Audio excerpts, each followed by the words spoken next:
다양하게 이렇게 비유하고 있는데 여러분 잘 아시는 게 뭐가 있을까요? 성령님 하면 비둘기 같은 성령, 그래서 또 불같은 성령, 또 하나 있잖아요.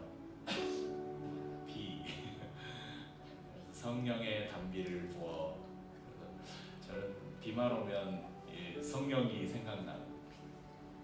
오늘 이 가사에 보면 좀 봄은 아니고 이제 여름으로 들어간 것 같아요. 봄비는 아니지만 오늘 내리는 비와 함께 우리 가운데 임하시는 성령님 우리가 기쁨으로 찬양하고, 또 가사에 보면 기름 부음이 내려와 이 말이 있습니다. 이 기름 부음이라는 것은 앞에 생략된 게 성령의 기름 부음.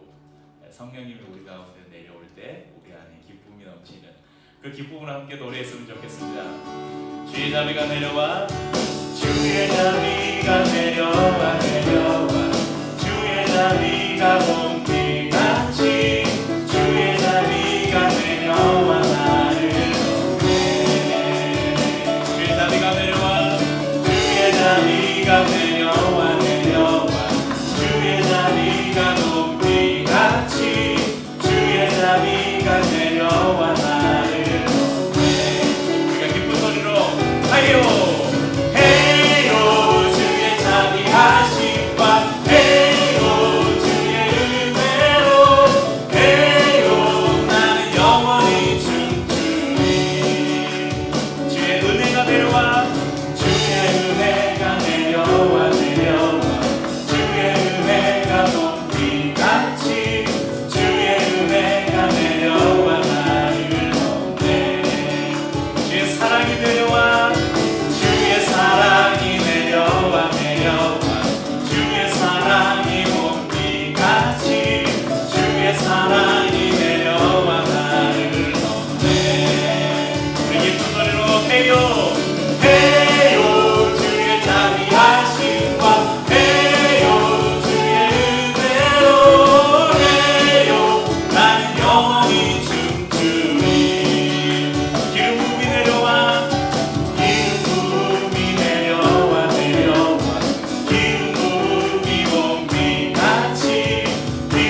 말씀을 통해서 함께 나눈 것인데 성령님 우리 가운데 임하실 때, 특별히 성령이 우리 가운데 충만하게 임하실 때 우리 가운데 많은 일들이 나타나는데, 그것은 우리가 세상과 싸워 이길 수 있는 성령의 소욕이 우리를 지배할 때 육체의 소욕을 이길 수 있게 되고, 또 하나 나타나는 것이 있는데 우리를 통해서 예수 그리스도가 증거된다는 사실입니다.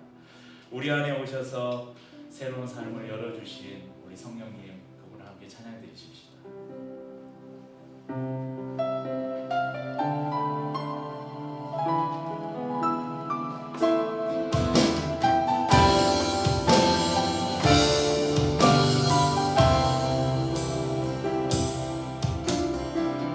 허무한 시절 지날 때, 깊은 한숨 내쉴 때, 그런 풍경 보시며 안식하는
오늘은 교회력으로 성령 강림 주일입니다.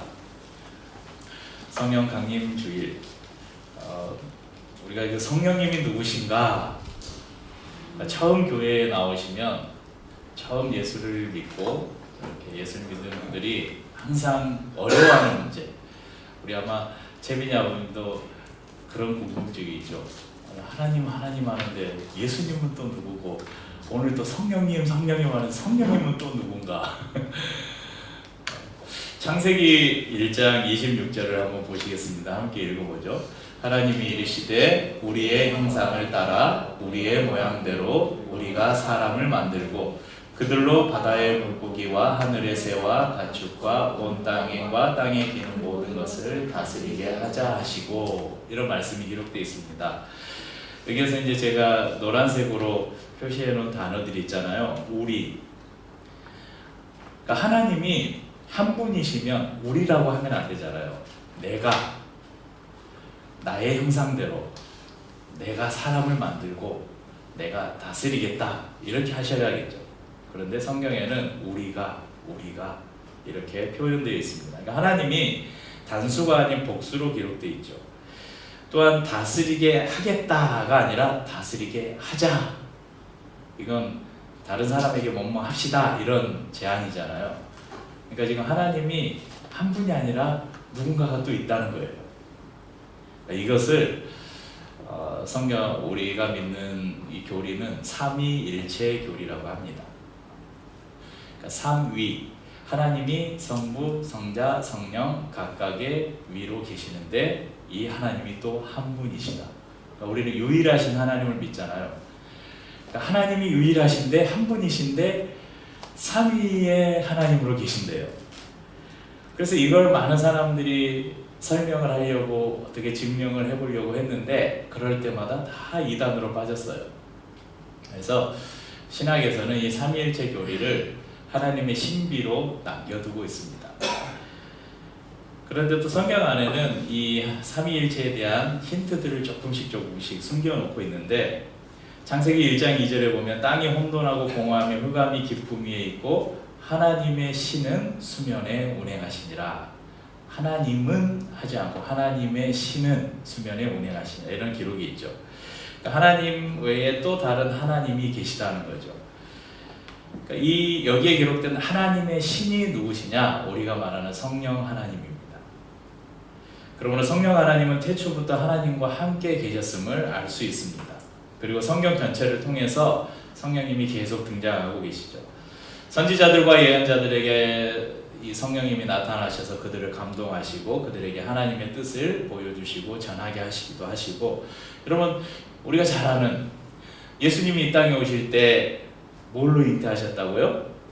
성령으로 잉태하셨다, 그렇게 성경이 기록하고 있잖아요. 성령님을 통해서 예수님이 인간의 모습으로 이 땅에 오셨죠.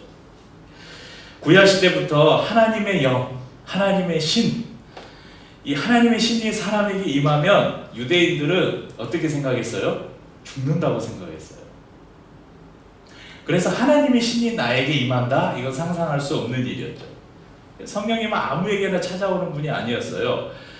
그래서 특별히 하나님이 선택한 왕이나 제사장이나 선지자, 특별히 하나님이 하나님의 어떤 뜻을 전달하기 위해서 선택한 특별한 사람들에게만 찾아오는 것이 성령님이었습니다. 그런데 이 성령님이 모든 사람에게 보이게 임하는 사건이 일어났습니다. 그것이 바로 오순절 성령 강림 사건입니다. 제가 지금 사도행전 1장 8절을 읽었는데 한 장만 넘겨서 조금만 넘겨서 2장 1절부터 보면 이 성령 강림 사건이 기록되어 있습니다. 성령 강림 사건은 오순절, 우리가 오순절 성령 강림 사건이래요. 오순절 성령 강림 하잖아요. 오순이라는 것은 이게 50일이 지난, 예수님이 이제 부활하시고 승천하신 이후에 50일이 지난 후에 예수님께서 약속하신 대로 그들이 마가의 다락방에 모여서 기도하고 있을 때 성령이 그들 가운데 임하는 사건이 일어났는데, 이것을 우리가 오순절 성령 강림 사건이라고 말하고, 그것을 우리가 기념하는 절기가 바로 오늘 이 성령 강림 주일입니다. 오늘 우리가 이 말씀을 통해서 우리에게 오신 성령이 우리 가운데 오셨을 때 우리 성도의 삶이 어떠해야 되는지를 여러 가지 주제가 있겠지만 여러분 전에도 제가 성령의 열매를 통해서 이 성령 강림 주일에 말씀을 나눈 적도 있고 한데 오늘은 특별히 증인이 되리라 이런 그 문장을 가지고 여러분하고 은혜를 나누려고 합니다.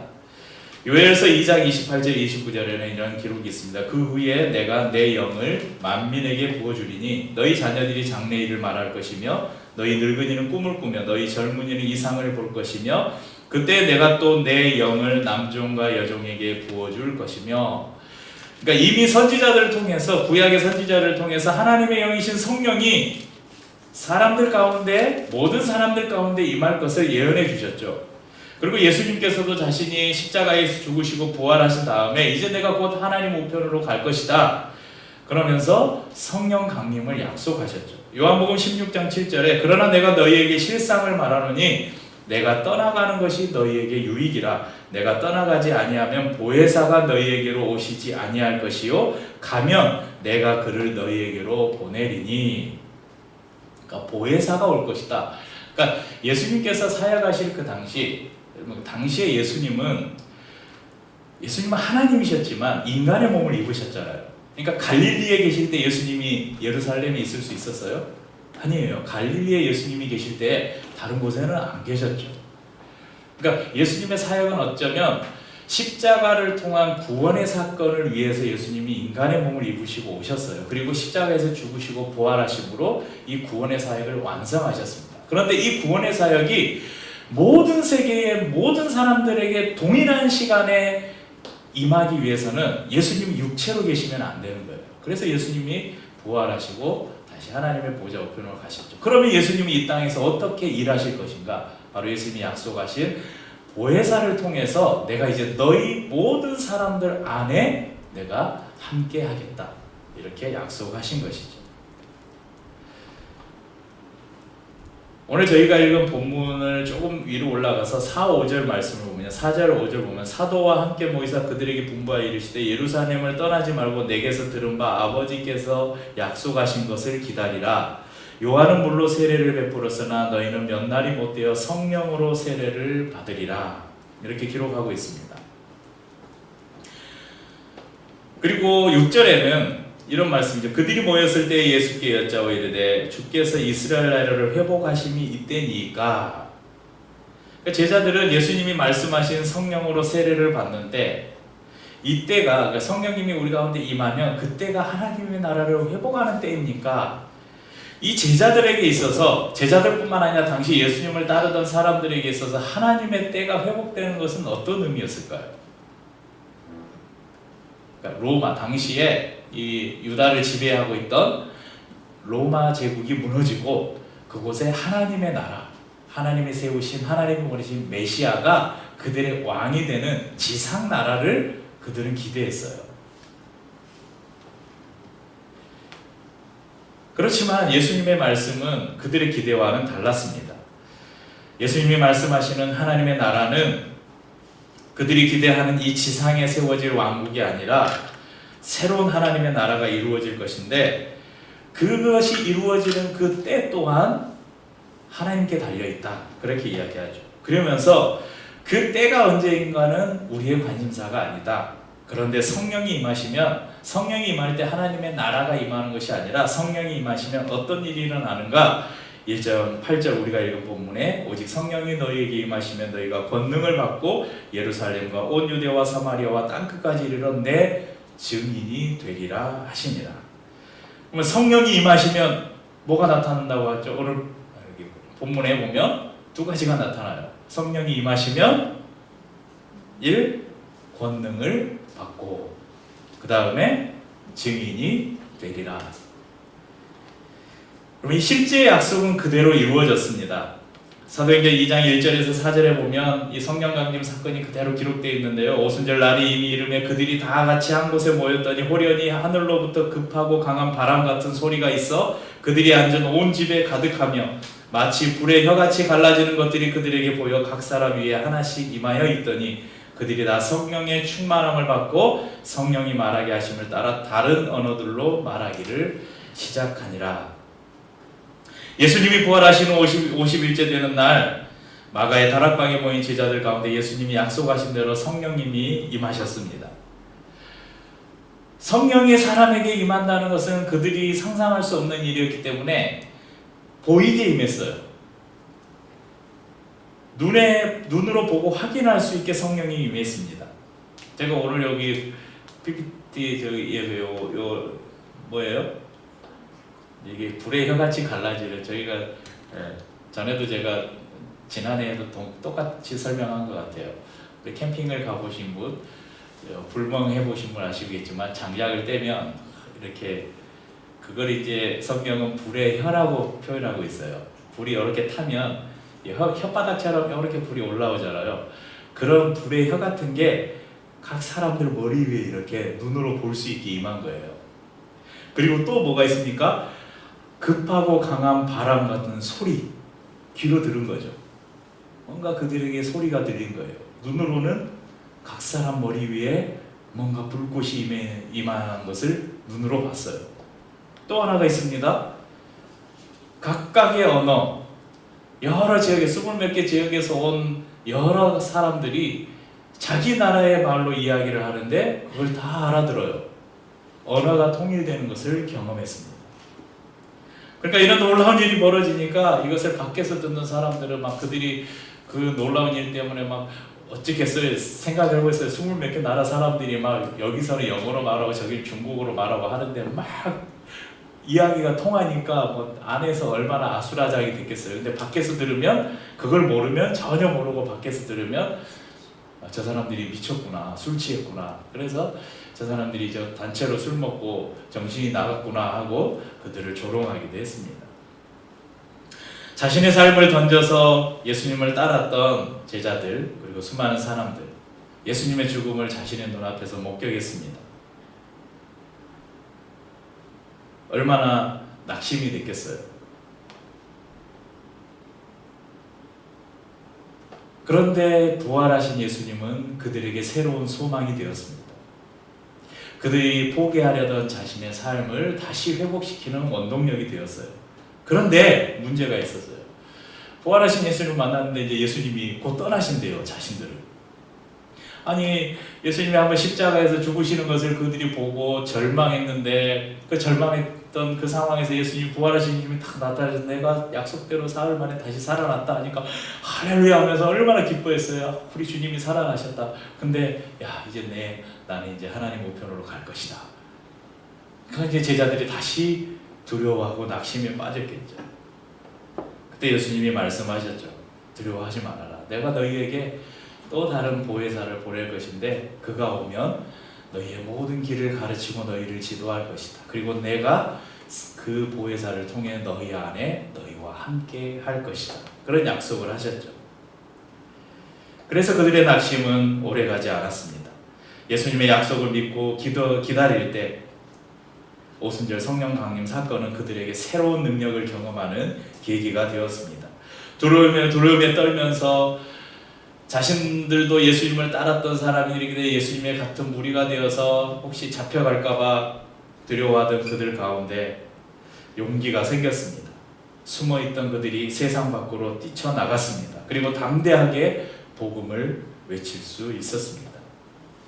여러분 오늘 우리가 읽은 이 짧은 본문 안에 유심히 주목해야 될 한 문장이 있는데 저기 오늘 설교의 제목이에요. 증인이 되리라. 제가 가진 저는 이 NIV 옆에 영어 성경이 같이 있는데 여기에 뭐라고 나와 있냐면 You will be my witnesses. will be 뭐뭐가 될 것이다. 이게 명령이 아니에요. 증인이 되라 이렇게 말씀하지 않으시고 성령이 임하면 증인이 될 것이다. 이렇게 기록하고 있습니다. 그러니까 이 말씀은 예수님의 증인, 우리가 쉽게 교회에서 표현하는 용어로 하면 전도, 복음을 전하는 것, 이것은 어떤 훈련이나 프로그램을 통해서 되는 것이 아니라 성령이 각 사람 가운데 그 사람 가운데 임하고 성령이 그 사람의 삶을 사로잡으면 자연스럽게 일어나는 당연한 현상임을 우리에게 가르쳐 줍니다.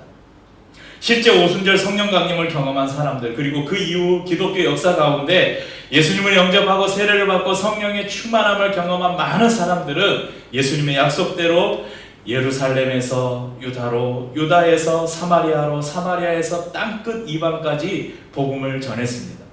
그리고 그 복음이 예루살렘의 가장 동쪽에 있는 이 한반도, 여기까지 이 복음이 닿았고 저와 여러분들에게까지 전해져서 오늘 저희가 예수를 믿고 지금 이곳에서 예배를 드리는 놀라운 일이 일어난 것이 바로 이 성령 강림 사건 때문입니다. 우리에게 복음을 전해준 사람들이 누구입니까? 바로 이 성령에 충만한 사람들이었습니다.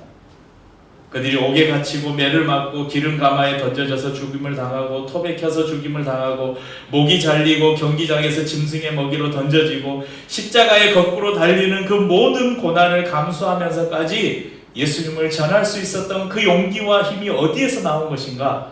바로 그들 안에 있는 성령의 권능 때문이었다는 것입니다. 성경은 성령님이 임했을 때 여러 가지 증거들을 이야기하고 있습니다. 그래서 고린도전서에 보면 많은 은사들이 나오잖아요. 이걸 우리가 은사를 보통 앞에 수식어가 있잖아요. 누구의 은사? 성령의 은사 이렇게 이야기하잖아요. 성령의 또 우리 바람의 이름을 지금 사랑, 희락, 온유 이렇게 이제 세 가지를 정했는데 우리 성령의 9가지 열매 이것도 성령의 열매잖아요. 성령의 은사. 그럼 성령이 임할 때 여러 가지 은사들이 나타난다고 성경이 기록하고 있잖아요. 방언을 말하기도 하고 예언을 말하기도 하고 병을 고치기도 합니다. 하지만 성경이 분명하게 말씀하고 있는 것은 은사는 헬라어로 카리스마라고 하잖아요. 카리스마는 무엇의 결과냐? 은혜의 결과, 카리스의 결과라는 것입니다. 이것을 다른 표현으로 하면 선물입니다. 선물. 은사는 선물이다. 은혜에 따른 결과, 은혜로 말미암은 선물. 그런데 여러분 우리가 누구한테 야 내 생일인데 여러분들에게 저 10월 23일이 이제 음력으로 안 세고 이제 제 아버님이 돌아가신 이후에 이제 양력으로 10월 23일이 제 생일인데 10월 23일에 제가 뭐 이거 필요하니까 지혜자면은 이거 사주고 우리 육집사님은 요거 사주고 재민 아빠는 이거 사주고 요게 선물이에요? 이건 선물이 아니잖아요. 이거 이제 위계에 의한 뭐 그런 게 되겠죠. 선물은 정말 그 사람을 향해서 내가 우러나오는 마음이 있을 때 기꺼이 하는 게 선물이잖아. 이 하나님이 우리에게 주신 은혜가 이런 선물이라는 거예요. 근데 사람들이 이 은사를 너무 찾는 거예요. 그러니까 은사는 하나님이 당신의 교회를 세우고 성도 가운데 덕을 세우기 위해서 각 사람에게 필요한 만큼만 주는 것이 은사인데 사람들이 이 은사만 구하는 거예요. 여기 모인 저희들도 다 서로의 은사가 다르잖아요. 저는 이것을 잘하지만 다른 분은 저보다 다른 어떤 것을 더 잘하는 그런 은사들이 있습니다. 은사는 이렇게 각 사람에게 다르게 나타나요. 하지만 성령을 받은, 그러니까 성령의 은사는 하나님이 필요에 따라서 각 사람에게 다른 종류의 은사를 다른 분량만큼 이렇게 나눠주시는데 모든 성령이 임한 사람에게 동일하게 나타나야 될 한 가지가 있는데 그것은 바로 증인이 되는 것입니다. 그래서 엄밀한 의미에서 내가 방언을 말할 줄 안다, 내가 뭐 예언을 할 줄 안다, 내가 손을 얹으면 병을 낫게 하는 병 고치는 은사가 있다. 그래서 나는 성령 받은 사람이다. 나는 성령 충만한 사람이다. 그럼 오순절 순복음 교단 있잖아요. 여의도 순복음 교단 그 순복음 교회는 성령 받은 증거를 뭘로 판단합니까? 방언으로 판단을 합니다. 그래서 뭐 한세대학교나 영산신학교나 이런 순복음 계열의 신학교들인데 그 신학교들은 방언을 못하면 아예 원서 접수도 안 돼요. 거기에 그게 있어요. 성령 체험했는가? 성령 체험했는가의 질문은 그 답은 이건 무슨 말이냐면 방언을 할 줄 아는가 이거예요. 그러니까 오늘 이 자리에 계신 분들 중에 혹시 저를 포함해서 방언을 할 줄 모르는 사람들이 있다면 여러분들은 성령 안 받은 거예요. 성령이 없는 거예요. 이거 오순절 신학으로 따르잖아요. 그래서 한참 이제 그것 때문에 문제가 되긴 했는데 너무 교회가 커지다 보니까 이제 아무도 터치를 안 하게 됐는데 여전히 지금 오순절 계통은 성령을 받았다는 것을 성령 체험을 방언으로 판단을 합니다.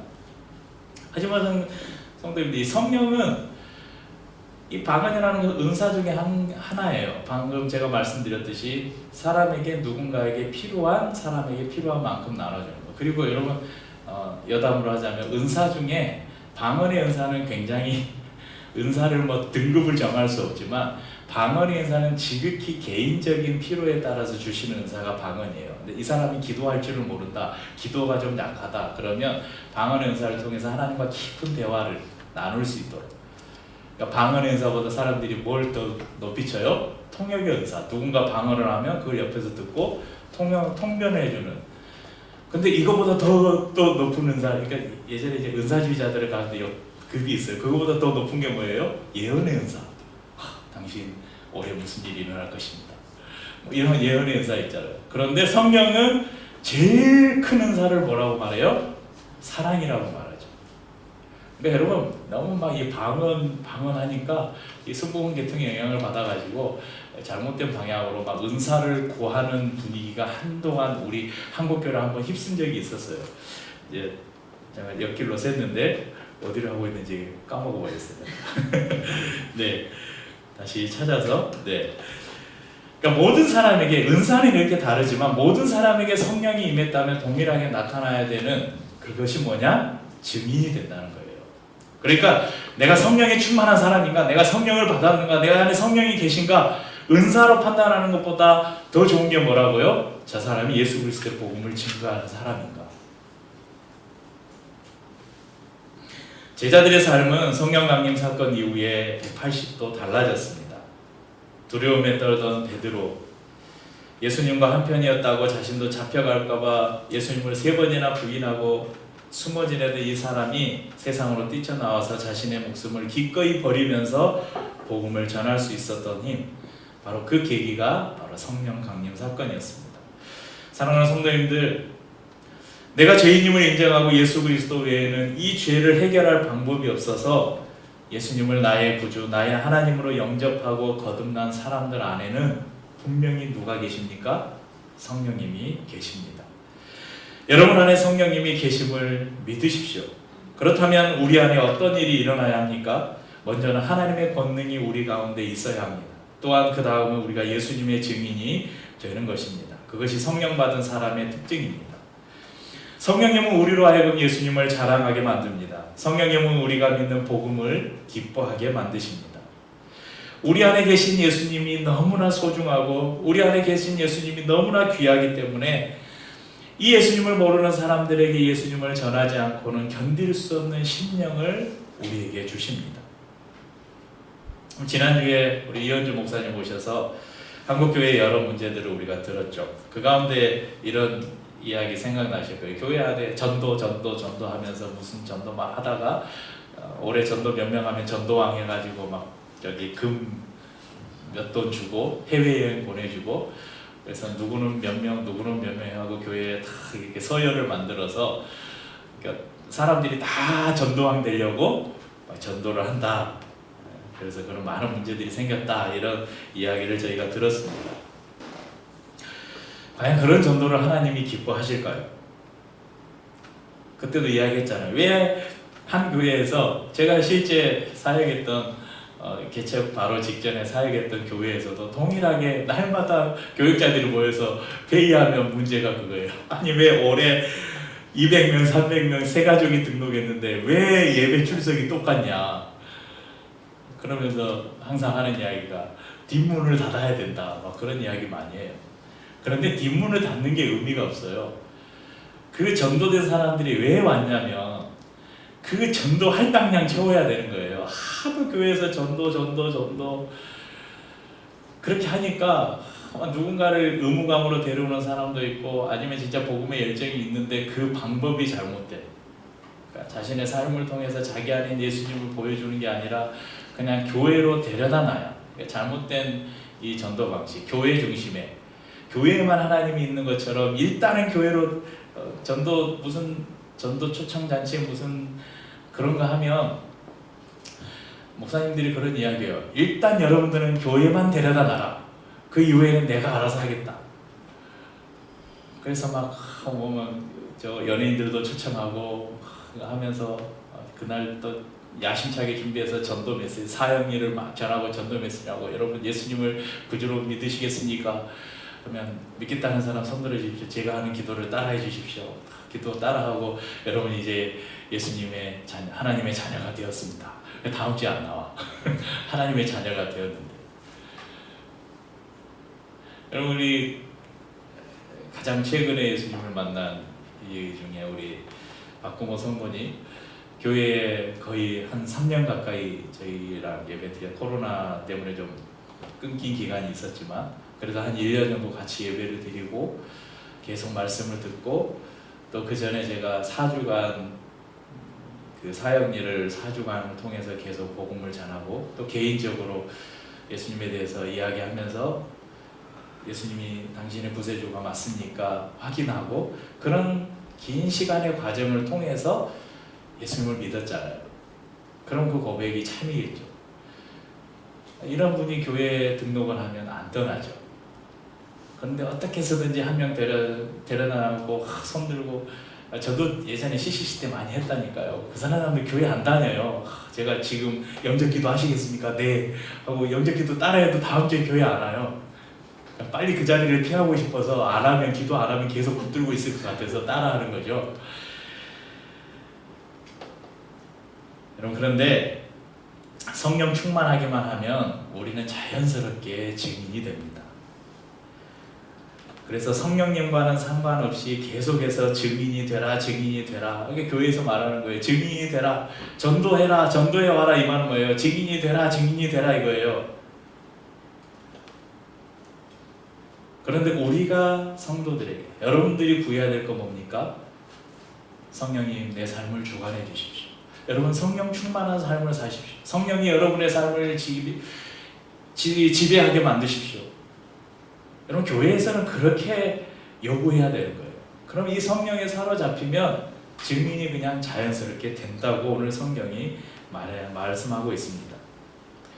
여러분 제가 이렇게 이야기한다고 복음을 전할 필요도 없다고 이 교회들 안에 있는 총동원주일이나 그걸 별로 좋아하진 않지만 그런 것에 무용론을 주장하는 것은 아닙니다. 성령의 인도함 없이 프로그램에 따라 전도하는 것도 문제지만 우리가 예수 그리스도를 믿고 그분 안에서 거듭났는데도 불구하고 우리 안에 전혀 우리 주위에 뭐 그렇게는 제가 여러분 그렇게까지는 바라지 않아요. 저 해외에 죽어가는 막 아프리카에 이런 영혼들 말고 여러분 주위에 예수를 모르고 죽어가는 수많은 영혼들이 있잖아요. 그들을 보면서도 안타까운 마음이 없고 아무 감정이 느껴지지 않는다면 내가 예수 믿는 것을 의심하지는 않겠지만 내가 성령의 충만함으로 살고 있는가, 내가 지금 성령의 사람으로 살고 있는가를 점검해 보아야 합니다. 우리가 성령의 인도하심에 민감하게 반응하며 살고 있는지를 다시 돌아보아야 합니다. 오순절에 임하신 성령님은 그때만이 아니라 오늘날도 계속해서 우리 안에 임하셔서 하나님의 권능을 부어주시고 계시고 우리 안에 일하고 계시는 것을 우리 성도님들 믿으시기를 바랍니다. 여러분 저는 혹시 오늘 이 설교는 전도 설교 아닙니다. 여러분 전도하라고 하는 설교 아니에요. 지금 개척하고 지금까지 한 번도 전도 설교를 해본 적도 없고 우리 교회에 무슨 전도 행사가 있었습니까? 여러분 태신자 작정하십시오. 몇월 며칠날 행복처청 큰잔치 대각성 전도집회 이런 거 하니까 그날 데리고 오십시오. 이런 거 없죠. 여러분 전도가 그렇다고 제가 전도가 필요 없어서 여러분 전도하십시오 이런 말 하지 이런 설교하지 않고 그런 전도 행사 하지 않는 게 절대 아닙니다. 전도, 증인 다 같은 말이에요. 오늘 성경에 기록된 증인, 전도, 복음의 전함 이 모든 것은 같은 말인데 이것은 하라고 해서 하는 게 아니라 성령 받은 모든 성도의 당연한 삶의 결과이기 때문에 여러분 저는 전도를 강조하거나 강요하지 않고 여러분이 성령님의 인도하심을 더 충만하게 받고 성령님의 인도하심을 따라 살기를 여러분에게 강조하는 것입니다. 요즘 제일 재미있게 보는 드라마가 있는데 어제도 우리 아내랑 윤서랑 3명이 거실에 앉아서 막 계속 울면서 드라마를 보고 막 박수 치면서 보고 막 감동을 해서 보는 드라마가 있어요. 낭만 닥터 김사부 3. 네, 정말 그 의사의 삶을 잘 표현하고 있지만 그 안에 감동적인 스토리들이 참 많은데, 여러분 아파하는 환자를 보면서 결코 외면할 수 없는 의사. 네, 어제는 그 건물이 무너진 현장에 환자가 매몰돼 있어서 자신이 가지 않으면 그 환자가 죽을 수밖에 없기 때문에 그 위험을 무릅쓰고 그 의사들에게는 그게 있대요. 절대 의사는 의사를 먼저 보호해야 되는. 그러니까 그리고 위험의 현장에는 절대 의사가 들어가면 안 되는. 그걸 그 규율을 무시하고 환자를 살리기 위해 들어가는 그런 막 스토리가 나오는데,